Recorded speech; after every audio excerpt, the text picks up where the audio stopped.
नमस्कार, मैं हूं श्वेता सिंह और आप देख रहे हैं खबरदार।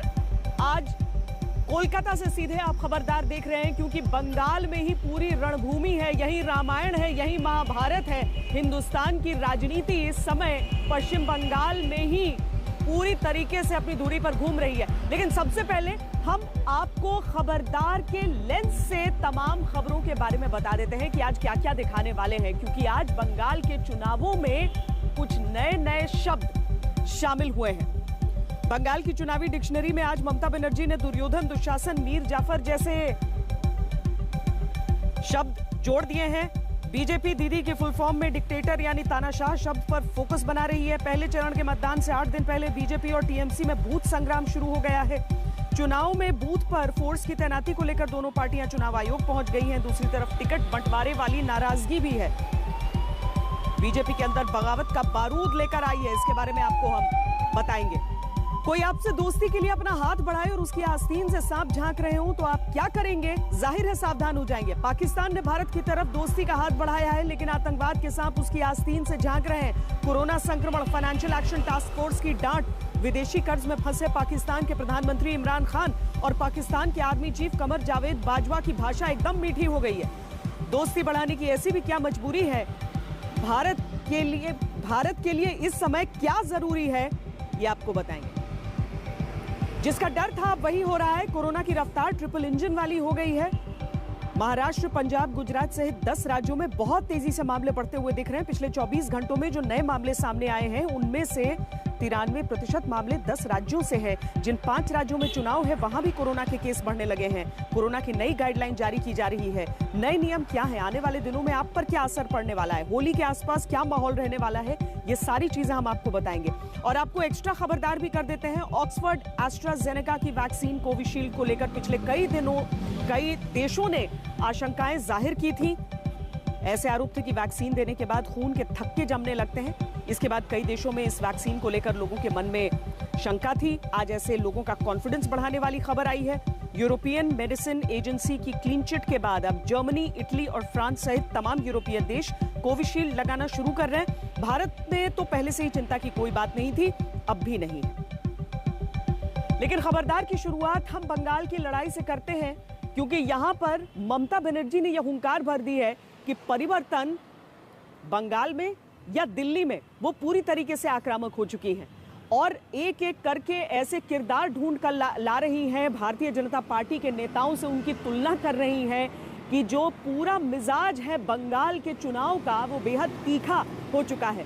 वो दुशासन की बात करती हैं, वो दुर्योधन की बात करती हैं, वो मीर जाफर की बात करती हैं और ये सारे आरोप मढ़ती हैं भारतीय जनता पार्टी के नेताओं पर। तो बीजेपी के नेताओं में भी एक होड़ सी मची है कि टीएमसी के कितने फुल फॉर्म बना दिए जाएं और ममता बनर्जी को कौन सी उपाधि दे दी जाए। और इसके साथ ही जो सीएपीएफ है, यानी जो सेंट्रल फोर्सेस लगेंगी यहां पर सुरक्षा के लिए चुनाव के दौरान, उनकी संख्या को लेकर भी एक जंग छिड़ गई।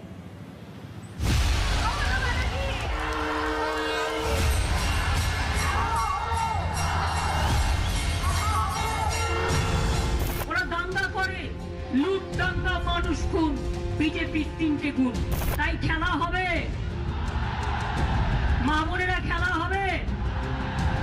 চাই না দুর্যোধন, চাই না, চাই না, চাই না দুঃশাসন, চাই না বিজেপিকে বিদায় দাও, চাই না, চাই না বিজেপিকে, চাই না, চাই না, চাই না মোদির মুখ দর্শন করতে, চাই না, চাই না, চাই না নোটবন্দি, চাই না, চাইনা, চাইনা দাঙ্গা, চাইনা, চাইনা, চাইনা লুঠেরা, চাইনা, চাইনা, চাইনা দুর্যোধন, চাইনা, চাইনা, চাইনা দুঃশাসন, চাইনা, চাইনা, চাইনা মির্জাফর, चाइना।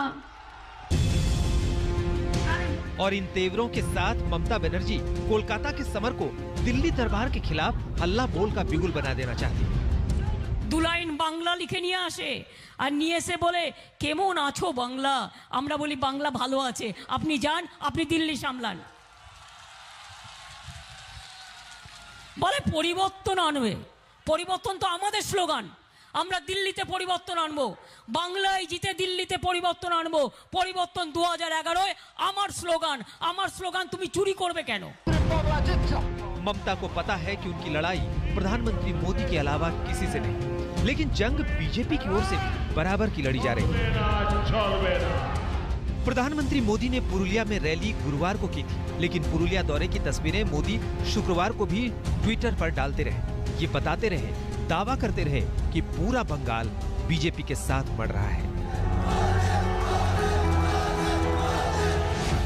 बंगाल बीजेपी के दूसरे नेता भी ममता को मोदी के नाम पर ही चुनौती दे रहे हैं।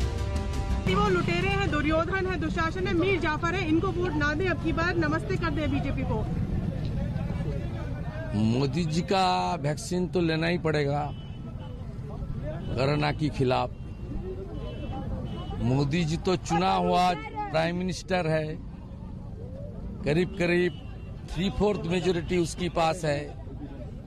मोदी जी के खिलाफ बोलना, डेमोक्रेसी के खिलाफ बोलना, मोदी जी के खिलाफ बोलना, भारत माता के खिलाफ बोलना आता है।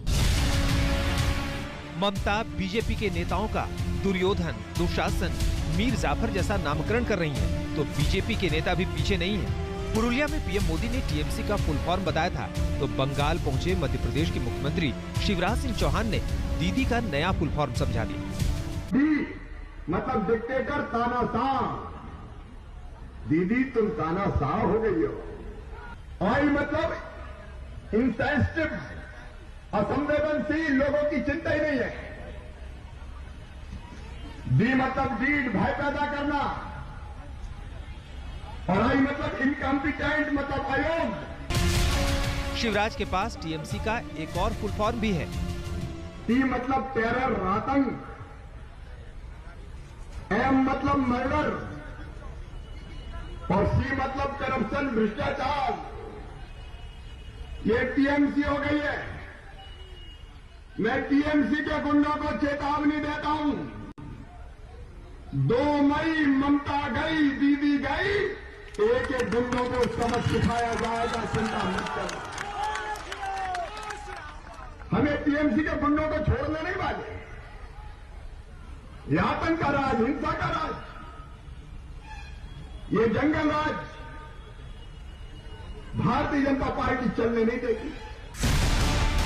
बंगाल की चुनावी रणभूमि में नामकरण और फुल फॉर्म बताने वाली चुनावी मशक्कत के बीच पहले चरण के मतदान के 8 दिन पहले बूथ संग्राम भी छिड़ा है। टीएमसी और बीजेपी दोनों पार्टियों के नेता चुनाव आयोग पहुंचे थे और मुद्दा था केंद्रीय बलों की तैनाती का। टीएमसी कह रही है कि सेंट्रल फोर्सेस से स्थानीय लोगों में मतदान को लेकर संकोच पैदा हो सकता है। हम लोगों का जो इलेक्शन कमीशन ने बनाया है नियम कि बूथ से 100 मीटर की दूरी पर केवल सेंट्रल फोर्सेस रहेंगे, उस मुद्दे पर हम लोगों ने चिंता जाहिर की कि सेंट्रल फोर्सेस अब पूरे बैटल गियर में कहीं होती हैं तो लोगों के मन में ऐसी खौफ पैदा होता है, डर पैदा होता है, तो इसका ये असर नहीं पड़े कि लोग बूथ पर जाए ही नहीं और वोटिंग का परसेंटेज कम हो। They have asked us if we have any more issues to approach them again, and they will speak to the Minister of Home Affairs regarding the central forces, and they've assured us that they'll do something about it.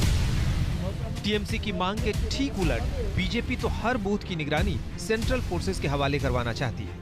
हमने चुनाव आयोग से कहा है कि ममता बनर्जी जी को notice दिया जाए और उनसे क्लैरिफिकेशन मांगा जाए कि जो वो अनवेरिफाइड सोर्सेज पे जो लगातार झूठ बोल रही हैं उनको मॉडल कोड ऑफ कंडक्ट के नाते नोटिस दिया जाए, और कमीशन ने हमारी बात का संज्ञान लिया। भारतीय जनता पार्टी और तृणमूल कांग्रेस के बीच एक नए मोर्चे पर जंग छिड़ चुकी है। एक तरफ तृणमूल कांग्रेस है जो केंद्रीय सुरक्षा बलों के बड़े नंबर को लेकर परेशान है। उनका कहना है कि जितनी बड़ी तादाद में ये केंद्रीय सुरक्षा बल पश्चिम बंगाल में तैनात हैं उस नंबर को घटाना चाहिए। तो दूसरी तरफ है भारतीय जनता पार्टी जो इस समय ये कह रही है कि ये सुरक्षा बलों को पोलिंग बूथ के अंदर जाने की अनुमति मिल जानी चाहिए।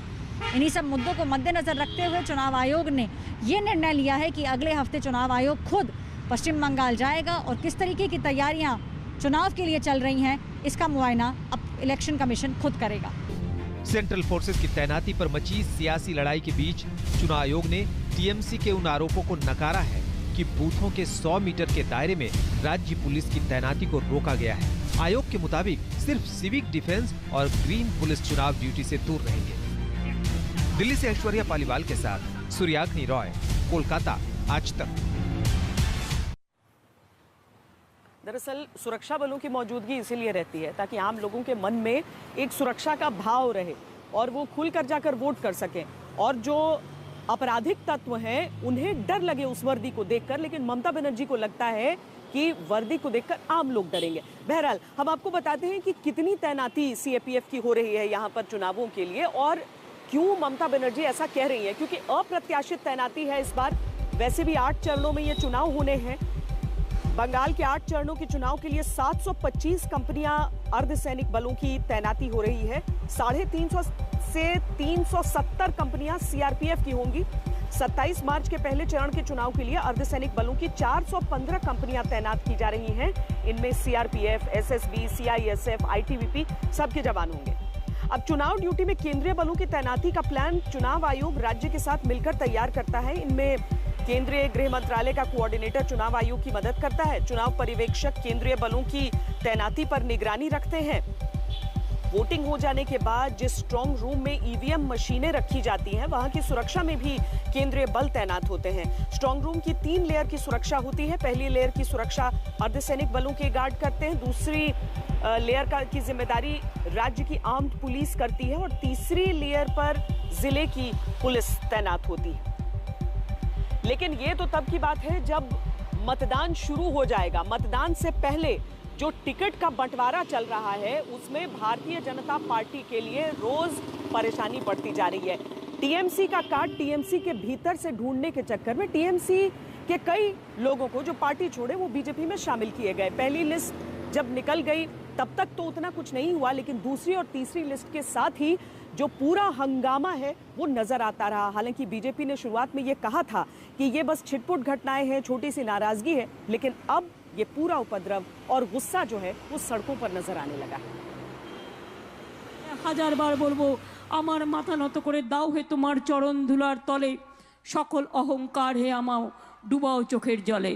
কিন্তু মনে রাখবেন, বিজেপির মতো একটা দাঙ্গাবাজ পার্টি, দখলদারি পার্টি, মানুষের ঘর দখল করার পার্টি, মহিলাদের উপর অত্যাচার করার পার্টি, দলিতদের উপর অত্যাচার করার পার্টি, দলিতদের উপর সাধারণ মানুষের উপর অত্যাচার করার পার্টি, আমি এই পার্টিকে সমর্থন করি না। बीजेपी ममता दीदी की चैलेंजर है, इसीलिए ममता के हर दांव को काटने में लगी है। यहाँ तक कि बड़े पैमाने पर टीएमसी के नेताओं को पार्टी ने इंपोर्ट किया है।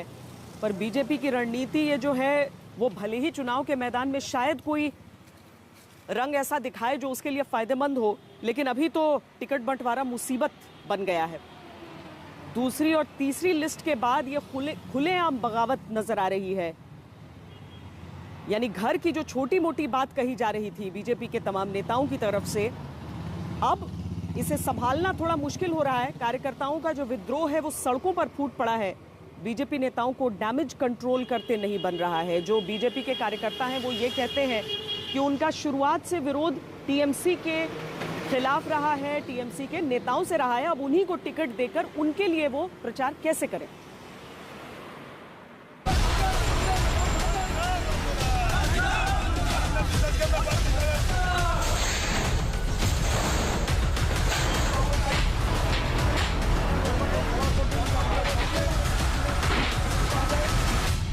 बंगाल में बीजेपी ममता दीदी से लड़ रही है, लेकिन टिकट बंटवारे का गुस्सा ऐसा है मानो बीजेपी ही बीजेपी से लड़ रही है।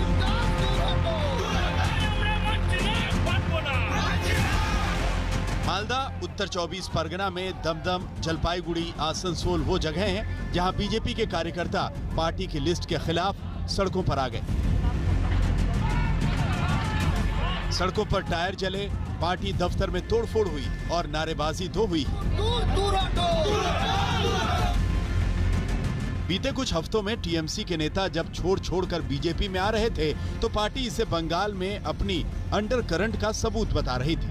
लेकिन पार्टी के पुराने कार्यकर्ताओं के इस विद्रोह ने बंगाल से लेकर दिल्ली तक बीजेपी को चिंता में डाल दिया। ভরসা ছিল আমাকে টিকিট দেবে পার্টি, আমি এমএলএ হব, সম্ভব নয়। যে কটা সিট সে কজন টিকিট পাবেন তাই পেয়েছেন। তারা সবই আমাদের হয় কার্যকর্তা, সিম্প্যাথাইজার বা যারা ভারতীয় জনতা পার্টির ঝান্ডা ধরে বাংলার উন্নয়নে সাথী হতে চান এরকম লোকেরা, তাদের আমরা স্বীকার করেছি, যাদের জিতার সম্ভাবনা আছে বেশি তাকেই পার্टी। बीजेपी को अपनी दूसरी और तीसरी लिस्ट जारी करने के बाद कार्यकर्ताओं की नाराजगी मोल लेनी पड़ रही है। हालांकि शुरुआत में बीजेपी ने कार्यकर्ताओं के विद्रोह को ये कहकर छोटा करके दिखाने की कोशिश की थी कि टिकट बंटवारों के बाद ऐसा होता ही रहता है। प्रजातंत्र पार्टी है, सब लोग डिसिप्लिन में करना और काम करना जानते हैं। सब मिलकर के ममता जी को चुनाव में शिकस्त देंगे और भारतीय जनता पार्टी को जीत दिलाएंगे। इस बीच पार्टी कार्यकर्ताओं की नाराजगी में बीजेपी कॉन्स्पिरेसी थ्योरी भी देखने लगी है। ये दावा किया जा रहा है कि कोलकाता में बीजेपी दफ्तर के सामने हंगामे में कार्यकर्ता शामिल नहीं थे। वैसे टिकट बंटवारे पर पनपे गुस्से को बीजेपी चाहे जितना ढकने या छिपाने की कोशिश करे, सच्चाई है कि उम्मीदवार तय करने में पार्टी ने चूक जरूर की है। चौरंगी से जिस शिखा मित्रा को बीजेपी ने टिकट दिया, उन्होंने ये साफ कहा कि मैं बीजेपी से चुनाव नहीं लड़ रही। क्या बात है, आज सुन के बहुत एस्टोनिश हो गया, ये कैसे होता है? बीजेपी वाला क्या समझता है मेरे को, तो भी आज क्यों एक बात आता है हम समझते नहीं कि बीजेपी का कोई कैंडिडेट नहीं है, बस यही तो लगता है मेरे को। जी बीजेपी के पास कोई कैंडिडेट नहीं है, तो इसीलिए ये सब कांडो कारखाना हाजिर कर दिया। इसी तरह बेलगाछिया से बीजेपी का टिकट पाने वाले तरुण साहा ने भी बीजेपी से अपना नाता होने से इनकार कर दिया। बीजेपी की इसी कमजोर नस को ममता बनर्जी ने अपने अंदाज में दबाया है। মনে রাখবেন যারা গদ্দার যারা মির্জাফর তারা আজকে বিজেপির প্রার্থী। বিজেপির পুরনো লোকেরা নেই, তারা দুঃখে ঘরে বসে কাঁদছে।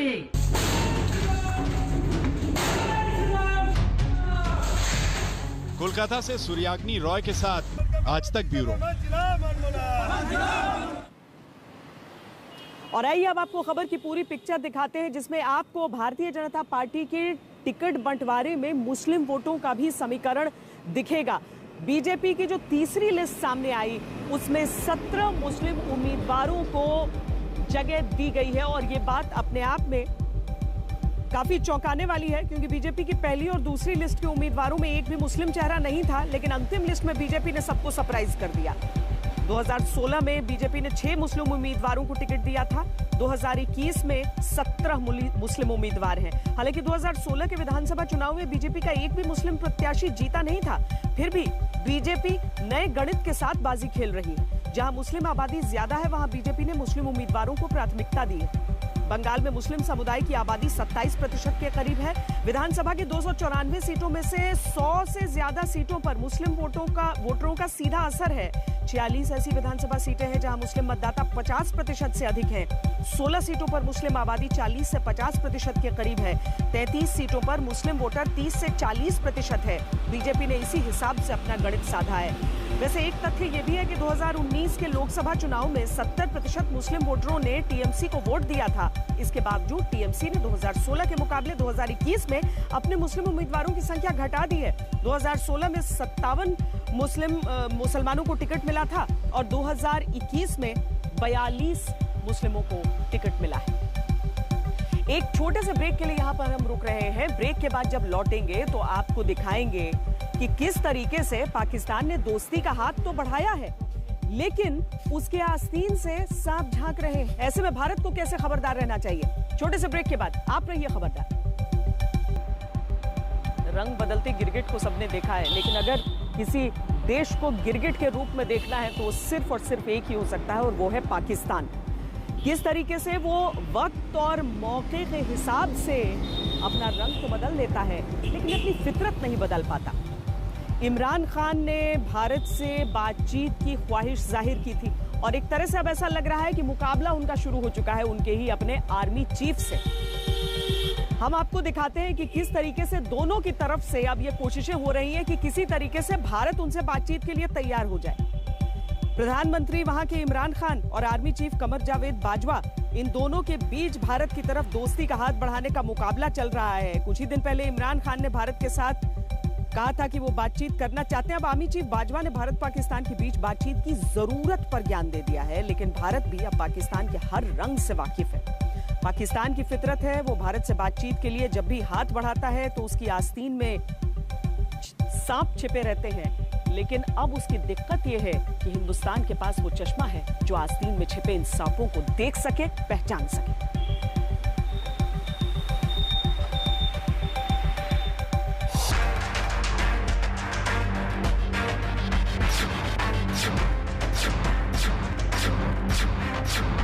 Let me say profoundly that we are ready to improve our environment by resolving all our outstanding issues with our neighbors through dialogue in a dignified and peaceful manner.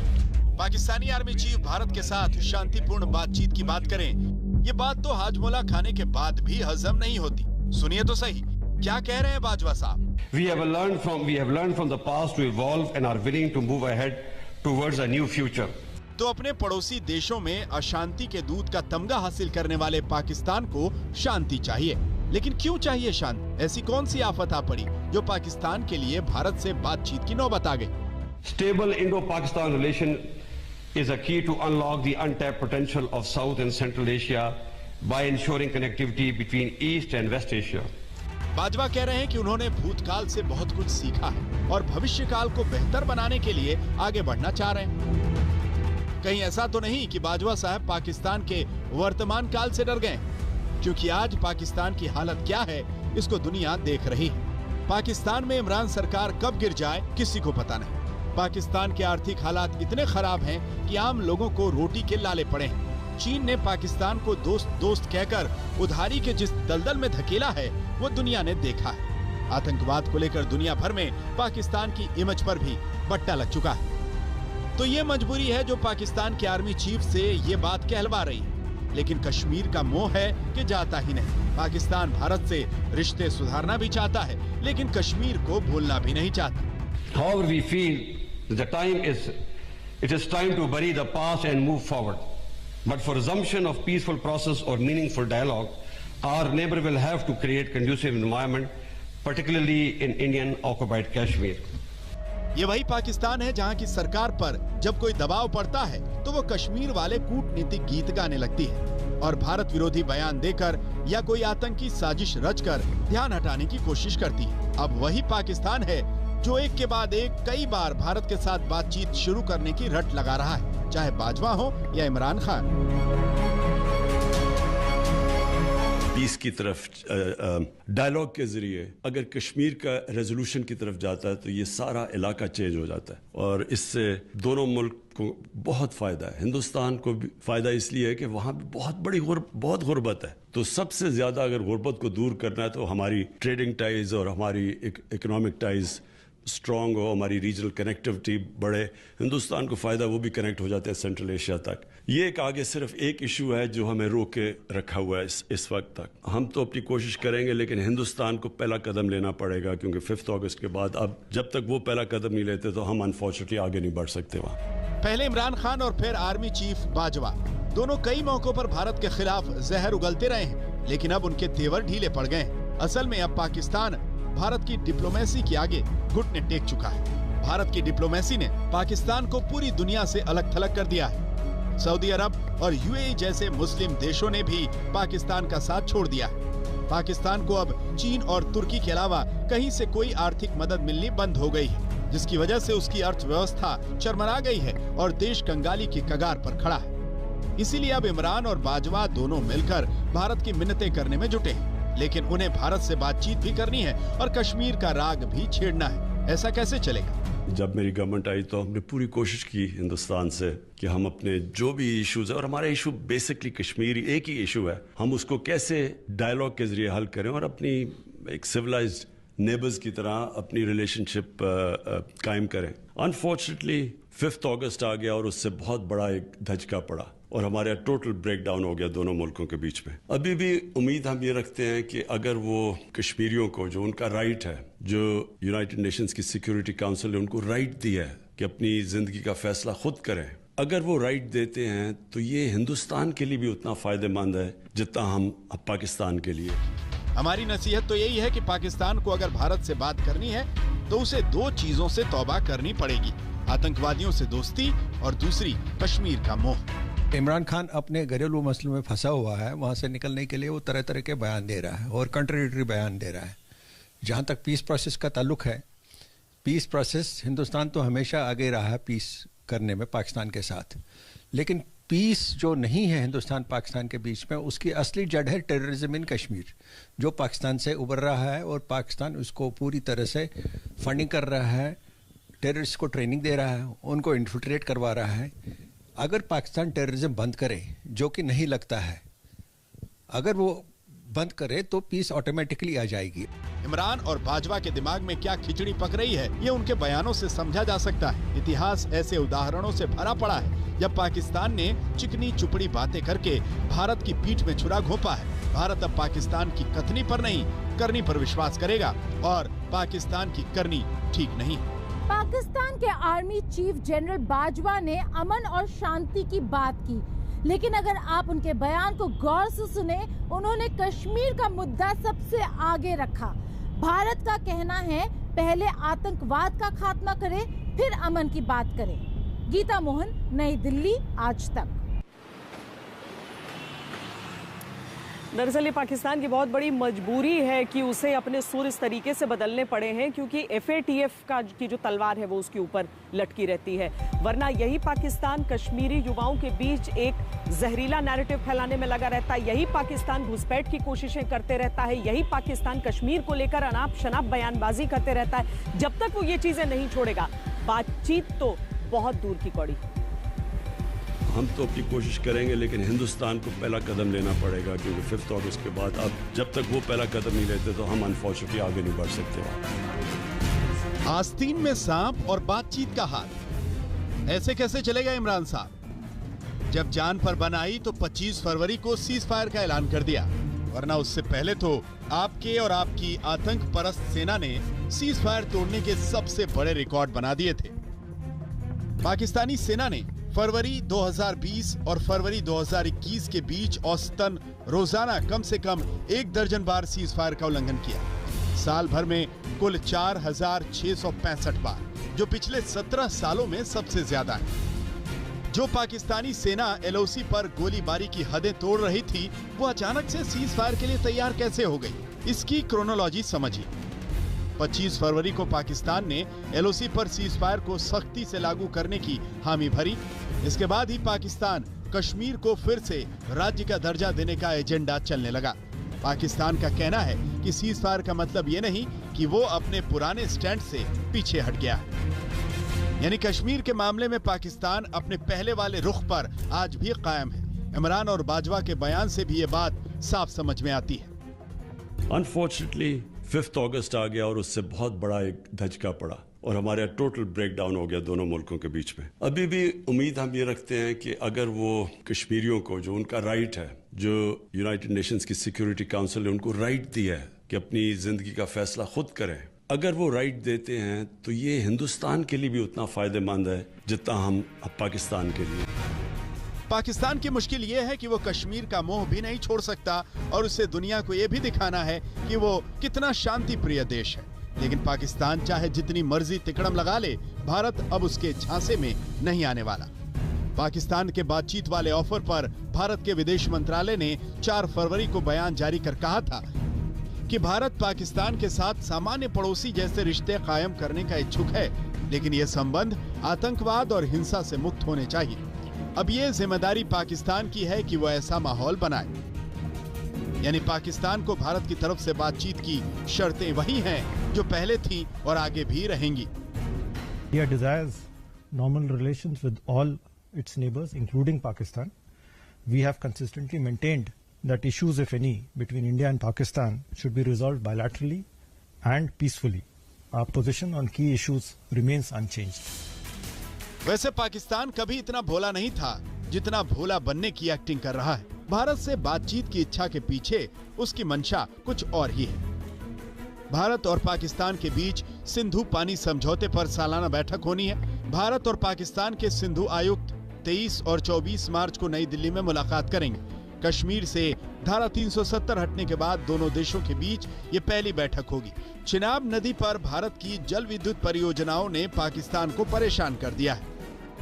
यानी पाकिस्तान जानता है कि इस वक्त भारत से पंगा लेना उसको भारी पड़ सकता है, इसीलिए वो भारत के साथ दुश्मनी के सीज फायर का बार बार ऐलान कर रहा है। ये उसकी मजबूरी भी है और जरूरत भी। आज तक ब्यूरो। और अब बात कोरोना की कर लेते हैं। आपको याद होगा पिछले साल के अंत में, इस साल की शुरुआत में जो न्यू ईयर विशेस हम एक दूसरे को दे रहे थे, वो इस बारे में दे रहे थे कि कोरोना बस अब पिछले साल की बात हो जाए, नए साल में न हो, लेकिन कोरोना कोई समय नहीं है कि लौट कर नहीं आ सकता। कोरोना लौट आया है और बहुत विकराल रूप में आकर लौट रहा है। एक दिन के अंदर सर्वाधिक केस इस साल के हिंदुस्तान में आ गए हैं और हम आपको ये तमाम आंकड़े दिखाते हैं, जिसे ध्यान से देखिए। 39,726 नए मामले सामने आए। इस साल एक दिन में संक्रमित मरीजों की सबसे अधिक संख्या है। देश में 110 दिनों बाद रिकॉर्ड पहली बार 39,000 से ज्यादा कोरोना केस आए। महाराष्ट्र में तो कोरोना ने कहर मचाया हुआ है, जहां गुरुवार को 24 घंटे में 25,822 नए मामले सामने आए। अब तक एक दिन में आए कोरोना के सबसे अधिक मामले हैं। इससे पहले वहां 11 सितंबर को सर्वाधिक 24,886 मामले दर्ज हुए थे। कोरोना को रोकने का सबसे कारगर उपाय है मास्क पहनना, सोशल डिस्टेंसिंग का पालन करना। लेकिन जब चुनाव हो तो ये दोनों नियम ताक पर रख दिए जाते हैं। बिहार में भी देखा गया था और अब जिन 5 राज्यों में चुनाव हो रहे हैं वहां भी कोरोना के केस बढ़ने लगे हैं। खासतौर से बड़े राज्य पश्चिम बंगाल, तमिलनाडु, केरल में कोरोना के मामलों में लगातार बढ़ोतरी हो रही है। चुनावी राज्य पश्चिम बंगाल में 18 मार्च को 300 से ज्यादा नए मामले सामने आए। 26 फरवरी तक राज्य में हर दिन 200 से कम केस आ रहे थे। चुनावों की तारीखों के ऐलान के बाद तमिलनाडु में भी कोरोना का कहर बढ़ रहा है। 26 फरवरी तक राज्य में करीब हर दिन 500 से कम नए मामले आ रहे थे, जो 18 मार्च को बढ़कर 900 से अधिक हो गए हैं। इसके अलावा पिछले 24 घंटे के दौरान केरल में 377, असम में 200 से अधिक, पुडुचेरी में 35 नए मामले सामने आए। पुराना साल बीत गया लेकिन कोरोना नहीं गया और अगर कोरोना संक्रमण ऐसे ही बढ़ता रहा तो संपूर्ण लॉकडाउन का दौर भी लौट सकता है, जिसकी आहट अब सुनाई देने लगी है। महाराष्ट्र में सभी थिएटर और सभागार केवल 50% क्षमता के साथ खोले जाएंगे। सार्वजनिक जगहों पर बिना मास्क के लोगों को एंट्री नहीं दी जाएगी। निजी कार्यालय 50% की क्षमता के साथ चलेंगे। मुंबई में किसी भी मॉल में प्रवेश करने से पहले नागरिकों को कोरोना टेस्ट अनिवार्य रूप से करवाना होगा। इसी तरह के नियम कई और राज्यों ने भी लागू कर दिए हैं। पंजाब में सरकार ने स्कूलों को 31 मार्च तक बंद रखने का फैसला किया है। गुजरात के अहमदाबाद में हर शनिवार रविवार को मॉल और मल्टीप्लेक्स बंद रखने का निर्णय है। उत्तर प्रदेश के गौतम बुद्ध नगर में 30 अप्रैल 2021 तक धारा 144 लागू रहेगी। यानी कोरोना के टाइम पर पिछले साल भले ही आपने ठीक तरह से होली मना ली थी, लेकिन इस बार अगर हालात नहीं सुधरे तो होली में रंग में भंग डालने के लिए कोरोना वायरस तैयार है। वक्त एक छोटे से ब्रेक का, आप रहिए खबरदार। अब सोशल मीडिया से जुड़ी एक खबर से आपको एक्स्ट्रा खबरदार कर देते हैं, क्योंकि फेसबुक जो है उसका जो फोटो शेयरिंग के लिए एक तरह से जो प्लेटफॉर्म है इंस्टाग्राम, उस पे बच्चों के लिए ऐप लॉन्च की जा रही है और इसी को लेकर तमाम सवाल उठ रहे हैं। 13 साल के कम उम्र से बच्चों के लिए ये होगा। काम हालांकि चल रहा है वर्जन पर, लेकिन बड़ा सवाल है कि अगर 13 साल से बड़ी उम्र का अपराधी बच्चों के इंस्टाग्राम पर अपनी झूठी जानकारी देकर अकाउंट बनाने की कोशिश करता है तो उसे कैसे रोका जाएगा। फेसबुक के लिए बड़ी परीक्षा होगी। हो सकता है आर्टिफिशियल इंटेलिजेंस का इस्तेमाल फेसबुक करे, लेकिन जब तक सुरक्षा को निर्धारित नहीं कर लिया जाता है तब तक इस तरह का ऐप लाना खतरे से खाली नहीं हो सकता है। इसीलिए हम सबको हर पल रहना है खबरदार। खबरदार में आज के लिए इतना ही। देश और दुनिया की बाकी खबरों के लिए आप देखते रहिए आज तक। नमस्कार, मैं हूं अंजना ओम कश्यप। हमें उम्मीद है ये वीडियो आपको पसंद आया होगा। लेटेस्ट खबरों के लिए यूं ही देखते रहिए आज तक और इस वीडियो के पसंद आने पर लाइक, शेयर एंड सब्सक्राइब करना ना भूलें।